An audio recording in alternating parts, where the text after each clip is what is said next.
Gabe Posada here from Wattley Discus. There you go. Now, how about, thank you all for coming in, and with all due respect, Gabe has an unbelievable show. And if you've never been there, you've got to go sometime. So I just want to do this introduction. Gabe, come on up here. We're all excited to have you come visit us and talk to us about discus, and maybe you'll convert some of us who wanted to have discus but have been afraid to have them. Okay? Everybody, Gabe Posada.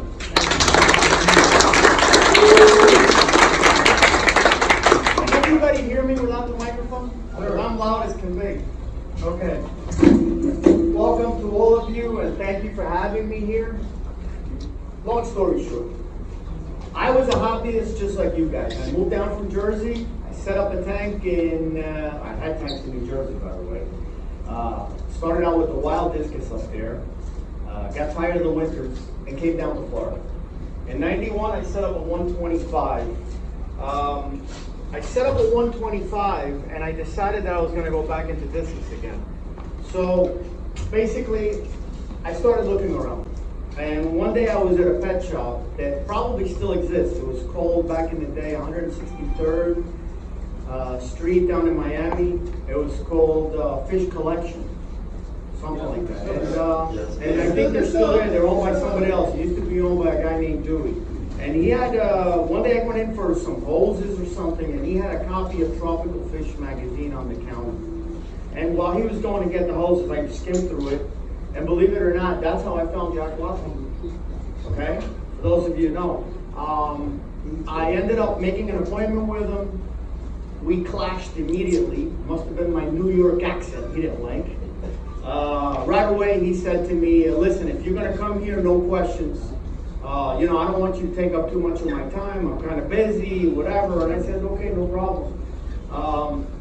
I walked in on the appointment. He wanted me in there at 10 o'clock in the morning. I walked right in, bought 6 discus from him. He bagged them up for me, and I walked right out. And as I was walking right out, he came from behind me. He said, hey, aren't you going to ask me anything?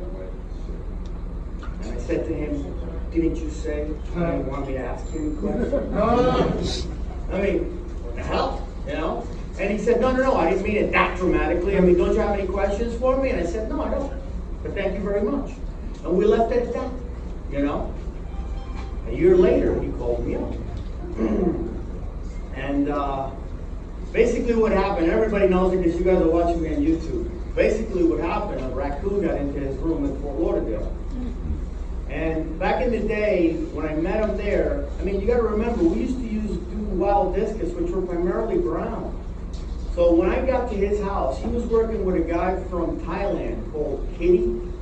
And Kitty had come up with the pigeon bloods. The ones we see now that have the reds, the blues, the spots. And I was mesmerized. I took 6 of them. A year later, they started pairing off. I didn't know what the hell to do. I was lost. I mean, you're talking 1992, no cell phones, no long distance plans. I was calling up guys in Canada, trying to figure out, how to get them to hatch, how to do everything, much like you guys when you first started. Nobody wanted to give me information. Everything was taboo. I spent $500 every month on long distance calls, and at best, they would tell me to use soft water. They wouldn't tell me what the pH, what to do after the fish were born. They wouldn't give me any information. Which is why I now created the YouTube channel. Because now we don't hide anything. Now anybody can breed. And you guys can call me on the phone anytime you want. But basically how Jack and I got together was the damn raccoon that got into his room and ate the last breeding pair of those pigeon bloods that I had bought.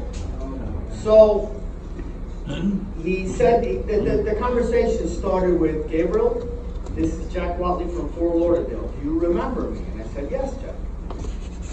Reason why you're calling me now? And he explained the situation. And he said to me, Gabriel, I don't have those fish anymore. I didn't even keep stock because I'm selling so many of them, so I don't have anything in the future to breed with. And I keep a ledger of all the fish that I've sold, and you are the only one in the state of Florida near me that has those fish. Everything else went to California, overseas, everything. So he said to me, he made me a little bargain. He said to me, I'm willing to buy them all back from you. And obviously, I realize you've kept them for a long time, so I'd be willing to pay you more. Or I'd be willing to exchange them for other fish if you want, like my cobalts or my striated turquoise. And then all I said was, why don't you buy the babies that I bred instead of the original? And there was a 2-second pause. And the next thing I hear is, you know, I'm a little bit too old for you to be pulling my leg. Again, we're clashing. You know? So, you know, right away the New York in me came out and I said, listen, if you don't believe me, come by on Saturday and take a look for yourself. And he said, all right, what time? It's at 10 o'clock in the morning.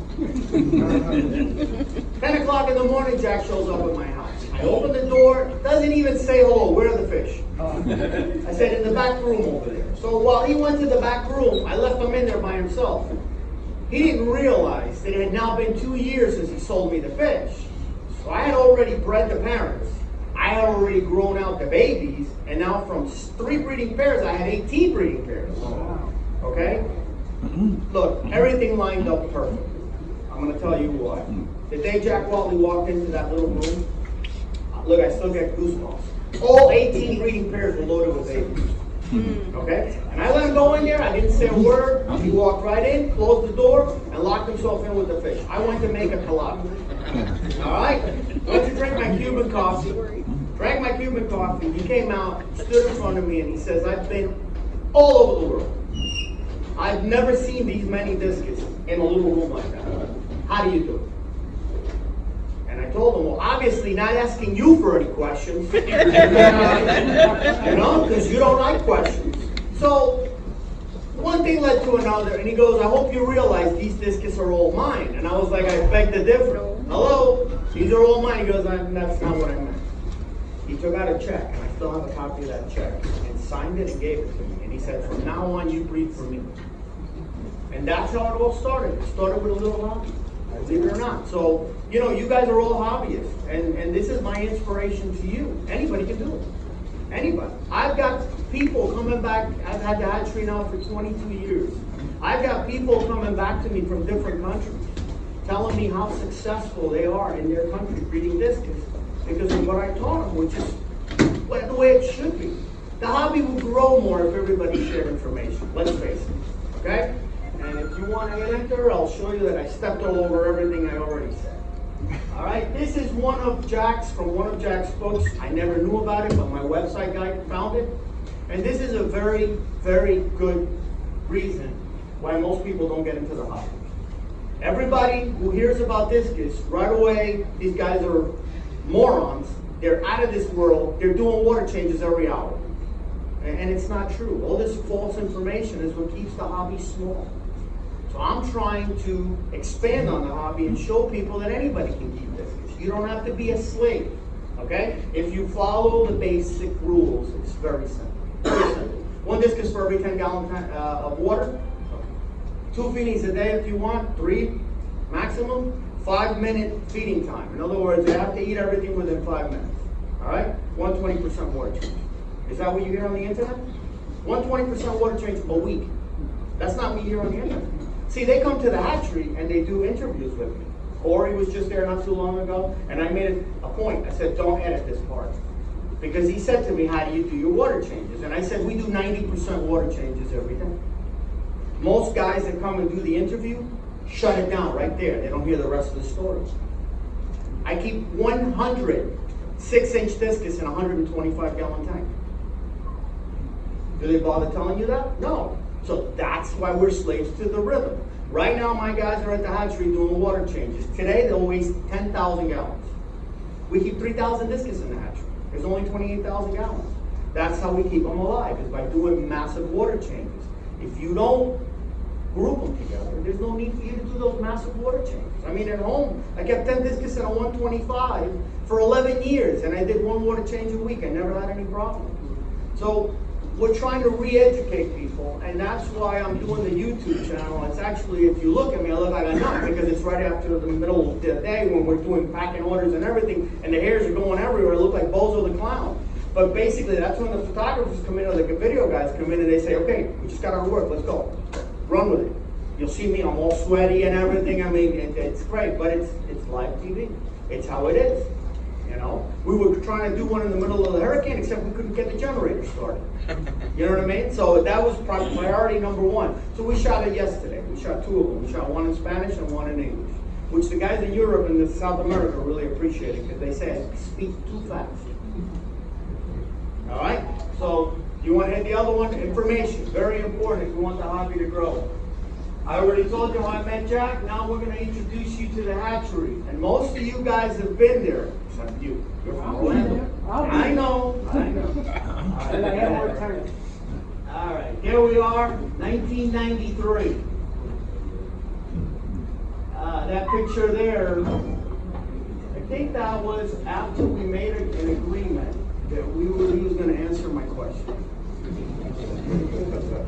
And as you can see from the shirts speak for themselves. Okay? Jack was horizontal, I was vertical. This is how we always were. It was conflict all the time. You can't do it this way. Why not?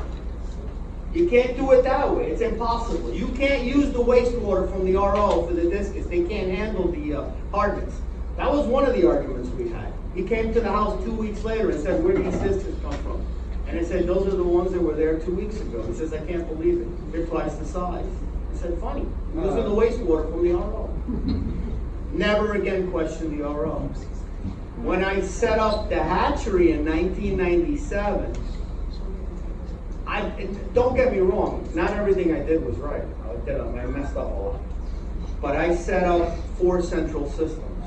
And when Jack walked through the door, I don't think anybody in here who ever met him ever heard Jack using profanity. Other than me. And he walked through that door, and he walked about 50 feet, and he must have said every single word. Every single word in the vocabulary, walking around. He said, are you out of your mind? Central systems, you're going to get everybody sick, this and that. How can you do this, Gabriel? I can't believe it. Why on earth would you do something like that? And I paused, and I said, let me ask you a question. How many hoses do you have in your hatchery? And he looked at me and he said, I have one. Why? I said, you're cross-contaminating every single day. What the hell are you arguing with me about? Never again. We never argued about that. But he had a good point. Because for the breeding section, that works awesome. For the breeding section, if you have a central system, once one pair triggers, the pheromones go through the water and they trigger all the other pairs. It's perfect. For the grow-out sections, it's horrible. Because in a grow-out section, if you put large discus, and then you try to grow out the smaller ones, the growth inhibiting toxins that the big ones release, don't let the small ones grow. So after 3 months of running the central system at the very beginning, I started noticing when I wasn't growing discus, I was growing owls. Because their eyes kept on growing, but the body stayed the same. Okay, that lasted 3 months until I came in with the clippers and cut all the pipes, and those central systems went down. To this day, there's only one central system, and that's the breeding section, which holds 78 breeding pairs. Okay, and at one point we were doing the artificial breeding, where you take the babies away from them and grow them out, and you get 4 spawns a month, and you have no life. Because you got to be doing water changes every 3 hours and changing out the egg yolk. Then the economy went to hell in a handbasket after September 11th, and we figured that it was the best thing to do was to leave them on the side of their parents. And basically, that's how we've been doing it up to now. The only thing is we pulled the babies out within 2 or 3 weeks so that the pair spawns again, but we let them raise them. And now we're experimenting also with the wild discus, because I already heard from the grapevine. And this should have happened years ago. Pretty soon, the exports of discus from Brazil are going to stop. And, they've got people down there doing research with the fires and everything. They want for the river to catch up to itself because they're pulling out too many fish. And so, if we already have the stock here and I can get them to pair off, I'll produce my own wilds. Just much like Jack used to do. But, go ahead if you want to hit it. When I met Jack, as a matter of fact, if you guys were ever in his old hatchery, that little one room, as soon as you walked in, the first thing you saw was his little RO unit. And it wasn't little. It did about 2,500 gallons a day. He had the tanks in the back, 2,500 gallons. Those are now in the hatchery. Those are the original tanks. I painted them blue. He had them black. So the algae wouldn't get in there. We're now working with two 10,000 gallon RO units. And remember, it's 10,000 gallons a day. So we have two of them going because my guys will empty out these two tanks in less than 15 minutes. So I gotta crank these puppies up making 60 gallons a minute to catch up with my guys. Okay? Because what we did and what I did, remember I ran the hatchery for 20 years by myself. Now that it's getting out of hand, I've got 2 employees over there. But I tried to make my life as simple as possible. Every single tank, when you walk in, you'll see it, has its own siphoning hose. It's a 1-inch hose hooked up to like a pool hose, okay? With a valve. As soon as you open up that valve, that tank starts draining, okay? In the old days, I had one hose like that. And it would take me 9 hours to clean out the tanks and then fill them. Now every tank is independent and every tank has a float valve on it. So when we're done cleaning, we can do 6 tanks at the same time, okay? Only takes you 20 seconds to clean the bottom, but if you want to do a 50% water change, you leave it running and you go to the next one. In 2.5 hours, we change about 9,000 gallons, in and out, okay? So that's how simple it is. And we made it as simple as could be. And every time you see the YouTube channels, I try to show people how it works, how the systems work, because everybody around the world doesn't have, you know, the ability like you guys to be able to go down to Miami and see the place, all right? So I guess that's what's making us popular on YouTube.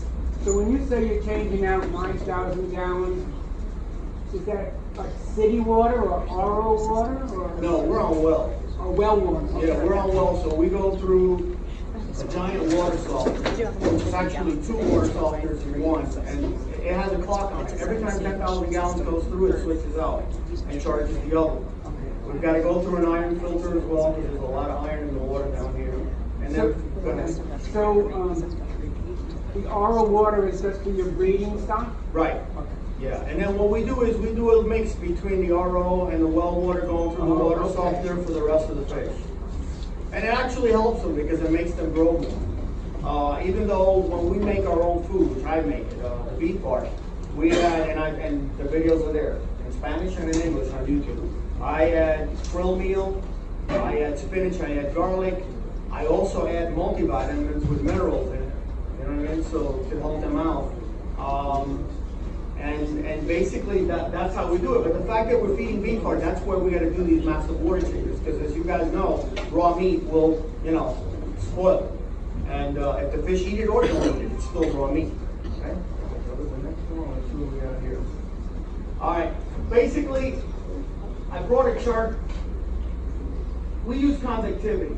We measure in conductivity, and we have the pH meter running all the time. This is actually strapped to the central system that I told you about, where the breeders are. The central system is 78 20-gallon tanks, and there's about a 300-gallon reservoir with a wet dryer, giant wet dryer. The tower is about 10 feet tall. Okay, and most of you have seen it when you've gone there. It uses 2 pumps. One does 6,000 gallons per hour, which is the one that rotates the water through the tanks. And then there's a 5,000 gallon per hour that's going through the tower. So everything's getting filtered. And then on top of that, we do water changes. The city water out of Fort Lauderdale or Miami comes out at about 275 microsieverts. That's just too hard for the eggs. The eggs will never hatch. So by using our raw water, we bring it down there. It's 121. It's actually high. We keep it between 40 and 85. This is probably one of the days where once a week I'll try to hit them with a little metronidazole just to get them cleaned out, because let's face it, you know, these guys in captivity will catch anything. Somebody walks into the room and sneezes, everybody has a cold.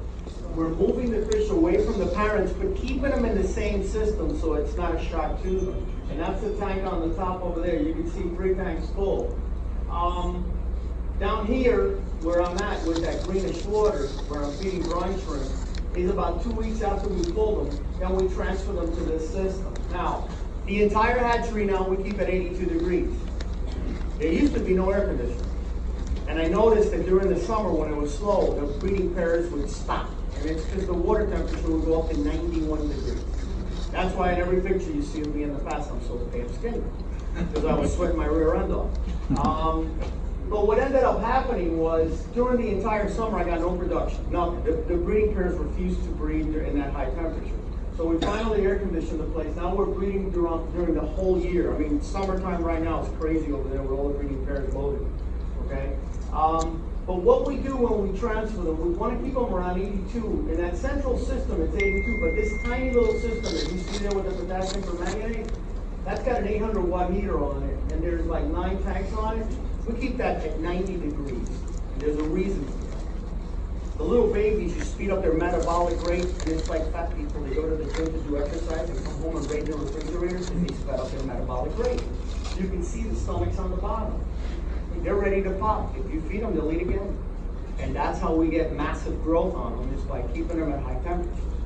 Once they reach about size of a quarter, $half, then they get pulled from those systems and transferred to the 125s or the 75s, where we grow them out, either to breeding stock, or they get sent all over the world. You know, so I think if you give the right information, you make the hobby grow. And if by now you guys don't realize that I'm a hobbyist at heart and not a businessman, this is what it's all about. It's always been about the discus. This is not Gabe Posada's discus. Okay? I'm paying homage to a great friend of mine that we clashed early in our lives, but became one of my best friends. All right? And I'm going to be real honest with you. There was few things he taught me because I already knew them. And that's what he appreciated. And now, if I ever I'll tell you one little story. That picture that I showed you where I'm standing there with the mustache and the shirt's going this way and that one, that was one day that my father, may rest in peace, and I went to Jack's house. He said, I got a couple of 55 gallons here if you want them. Take them.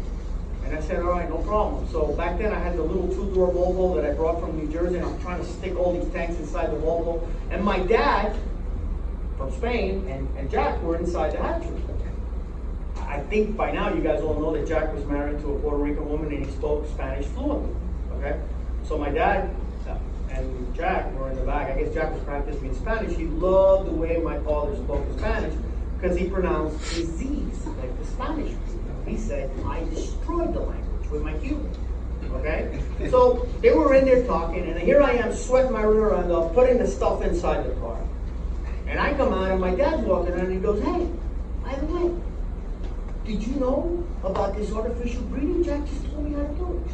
I was like, what the? Jack, what are you doing? You never told me anything. The hell you doing teaching my dad? And he looked at me, and I got upset. And he looked at me and he goes, what can I possibly teach you that you don't already know, Gabriel? If you need any help, just ask me. And that was it. But he believed strongly in what I was doing. I mean, something clicked when he walked into that fish room the first time that I was making my fly. You know? Something clicked and he said, wow, this kid's got drive. And I guess that's what he saw. And I'll be honest with you, it's never been about the fame. It's never been about the fame. It's been about the discus. And if more people can get into it, I mean, think about this club having 300 members. Think about us, the discus people. We are 1/10 of 1% of the hobby. If we can make the hobby grow and make the discus, you know, a more commonplace name, the discus would become more popular. More people would be able to enjoy it. How many people have fish tanks with plants, and people walk in friends of yours who've never seen them before and say, how do you get saltwater fish with plants? Because they think they're saltwater fish with a beautiful color. Oh, yeah. All right, folks, so let's end it right now. All right, let's give a hand for Gabe.